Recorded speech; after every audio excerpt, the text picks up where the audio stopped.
Monsieur Marguerite, je ne sais pas comment vous pouvez tenir les propos qui sont les vôtres sur l'apprentissage et que je peux rejoindre pour beaucoup d'entre eux et nous présenter une carte qui, pour 85% des formations ouvertes, les ouvre sous la voie de l'apprentissage. Alors, je voudrais souligner un point quand même positif, c'est que la région est proactive, c'est comme ça qu'on parle quand on est corporate. C'est-à-dire qu'on ne s'en remette pas aux seuls appels à projets, que ce soit ceux des CFA comme des établissements, mais que la région joue son rôle de puissance publique et dise, voilà, nous on a besoin et on considère que dans notre région, il faudrait ouvrir telle ou telle filière de formation. On a cependant eu l'occasion de regretter que seules les entreprises soient associées à ces concertations. Pour nous, il y a d'autres acteurs qui pourraient l'être, que ce soit des élus locaux, mais aussi, par exemple, des organisations syndicales de salariés.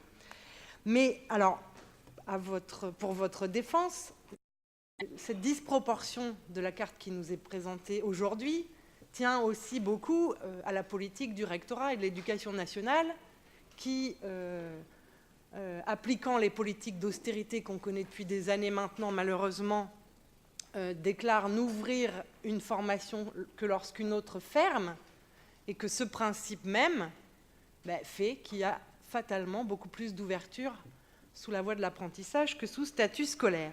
Mais je crois que la région, comme collectivité publique et je dirais démocratiquement élue, n'est pas forcément obligée d'accepter cette politique mise en œuvre par le rectorat.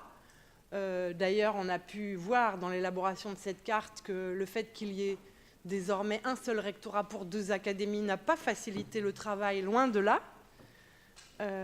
Et je trouve que sur cette question, comme sur d'autres, la région a toute légitimité à dire que ce n'est pas comme ça que nous envisageons les choses. Et encore une fois, lorsqu'on est aussi critique sur le devenir de l'apprentissage que vous pouvez l'être, comment peut-on accepter que quasiment toutes les formations qui ouvrent aujourd'hui, enfin qui ouvriront à la rentrée prochaine en Normandie, le soient par l'apprentissage, avec quelque chose qui nous inquiète beaucoup pour notre part, c'est que, en gros, on va arriver à des diplômes qui seront sur mesure pour chacune des entreprises qui les délivrera, et que c'est complètement contraire avec l'enjeu d'élever le niveau de qualification et de permettre aux jeunes qui vont être formés de pouvoir évoluer tout au long de leur carrière. On sait que les jeunes qui vont être formés aujourd'hui changeront sans doute plusieurs fois de métier au fil de leur carrière et qu'il faut, pour qu'ils puissent le faire de manière correcte, leur permettre d'avoir un niveau de qualification solide. Or, la réforme de l'apprentissage, on a déjà eu l'occasion de le dire, ne va pas du tout dans ce sens-là. Si je peux me permettre d'évoquer très rapidement quelques questions qui concernent des établissements de notre région, je pense au lycée Schumann-Perret au Havre,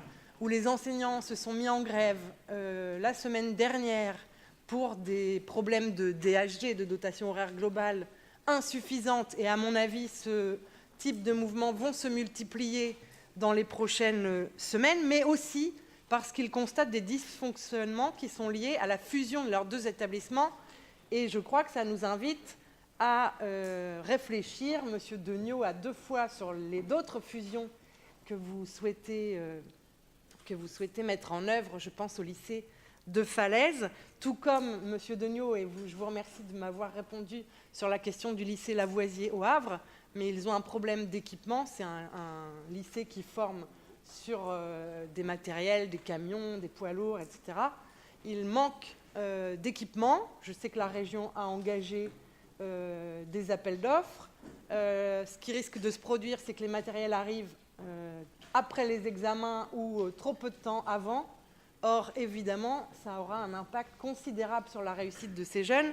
Et pour l'instant, le seul matériel qu'ils ont reçu doit être partagé entre des BTS, les classes du lycée professionnel et des CAP. Vous imaginez comment les choses sont compliquées. Donc, je souhaite qu'on puisse, si possible, accélérer les choses pour que ces jeunes puissent préparer leurs examens dans des conditions décentes. Je vous remercie.